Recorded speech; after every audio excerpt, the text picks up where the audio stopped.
Like most of the ecosystems in Florida, the pine flatwoods in the Osceola National Forest's Big Gum Swamp Wilderness needs fire to maintain the plant and animal species that live there. Even the interior swamp itself will burn in dry years.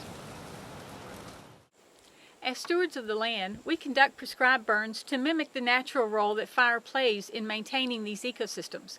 Big Gum Swamp Wilderness is one that's close to large urban areas, providing opportunities for solitude and primitive and unconfined recreation.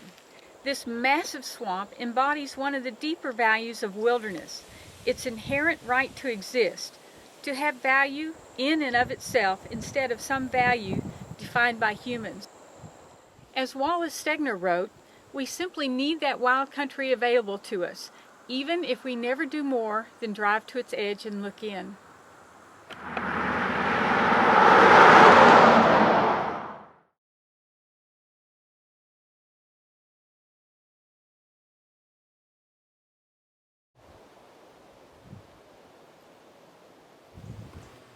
Juniper Prairie Wilderness is one of the jewels of the Ocala National Forest in central Florida.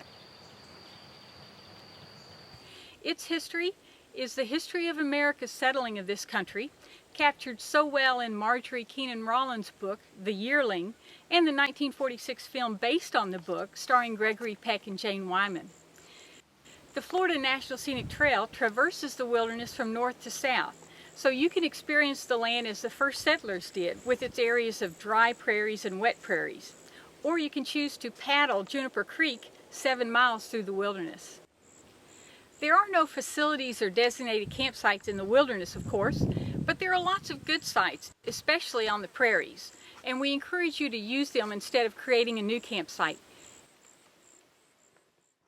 Wilderness holds many values, including clean air, clean water, and critical habitat for endangered species like the Florida scrub jay, whose narrow habitat requirements include the young scrub ecosystem endemic to Juniper Prairie Wilderness.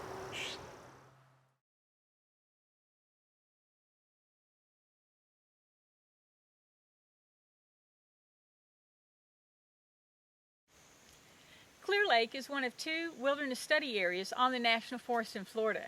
While it's not technically a wilderness, we must manage it to protect the unique characteristics that Congress recognized when it set it aside as a wilderness area. Unlike the 7 wilderness areas on the forest, this one is not a swamp. It's a mixture of pine flatwoods, upland pine, and oaks, and even has a small groundwater-fed lake. One of the great aspects of this area is that it's close to urban areas, so it offers a wonderful chance for us to escape the pressures of our busy lives and renew our spirits, to satisfy that biological urge to connect with nature. It was logged in the past, and you can still see remnants of old woods roads, but one day, and perhaps in our lifetime, it will become an enduring resource of wilderness. As Edward Abbey said, wilderness needs no defense. It only needs more defenders.